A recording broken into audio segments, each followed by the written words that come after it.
When Reverend Mark arrived in our remote village, his kindness and unwavering faith were like a fresh breeze. He set up a small church, taught the children, and helped the sick. His presence gave us hope, but not everyone welcomed him. The whispers of danger grew louder, warnings from elders that this land swallows strangers. He dismissed them, believing that love could conquer fear. One evening, he never returned from his usual prayer walk. The villagers searched the footpaths, calling his name, but only found his abandoned Bible near the riverbank. Panic set in, and suspicion spread like wildfire. Had the spirits of the land taken him, as the elders feared, or was something more sinister at play?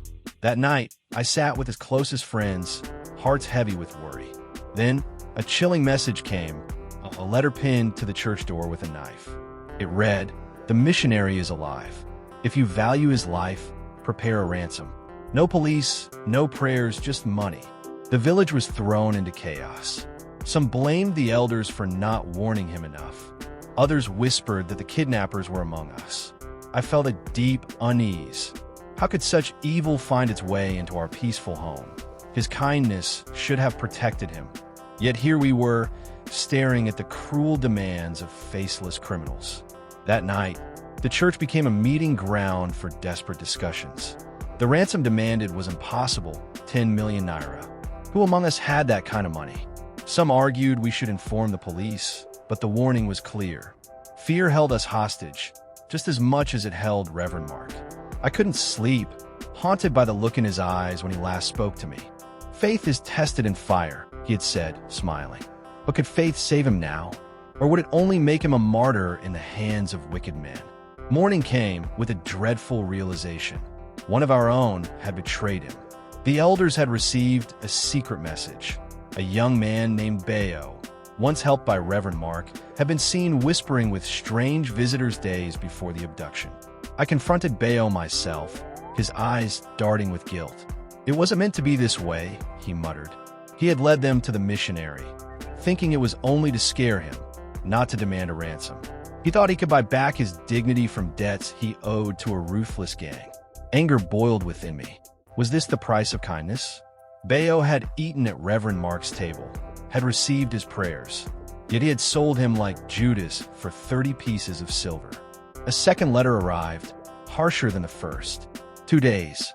No money, no missionary. The weight of it pressed on the village like a curse. The chief, once reluctant, now considered borrowing from a powerful politician known for his shady dealings. I shuddered. We were trading one evil for another. Reverend Mark always warned against making deals with darkness. Yet here we were, bargaining with men who knew no mercy. If we paid, they would come again. If we refused, he would die. As I walked home, I felt eyes watching me. My heart pounded. Had the kidnappers infiltrated the village? Was I next? Late that night, I heard rustling outside my window. A small figure, a child, slipped a note under my door. "I know where he is," it read. The child, Tund, was the son of one of the kidnappers. He had overheard his father talking about the white man in the forest. Fear and hope wrestled in my chest. Could this be true, or was it a trap? The next morning, I shared it with a few trusted villagers. Some were willing to risk a rescue. Others called it madness. I realized something painful. Fear had turned us into cowards. I clenched my fists. If we waited, he would die. I would rather face death trying than live knowing we did nothing. Armed with machetes and silent prayers, we set off before dawn. Tund led us through the thick forest, the air heavy with dampness and danger. Every crack of a branch sent shivers down my spine. Then we saw it, a makeshift camp, flickering lanterns and men with rifles. Reverend Mark was bound, his face bruised but eyes still burning with faith. "God is with me," he whispered as we crouched in shadows. We waited for the perfect moment, hearts pounding like war drums. One mistake, and we'd all be lost. The fight was brutal. A villager swung his machete, striking the first guard. Gunfire shattered the silence, but we pressed on. I cut through the ropes binding Reverend Mark, but before we could escape, a shot rang out. Pain exploded in my shoulder, and I fell. The world blurred as I heard shouts, gunfire, and then silence. When I awoke, Reverend Mark was kneeling beside me, pressing a cloth to my wound. "We won," he whispered. "The kidnappers had fled, some captured, others dead. But the victory felt hollow.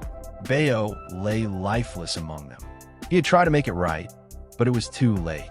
The village rejoiced at Reverend Mark's return, but the scars of that night would never fade.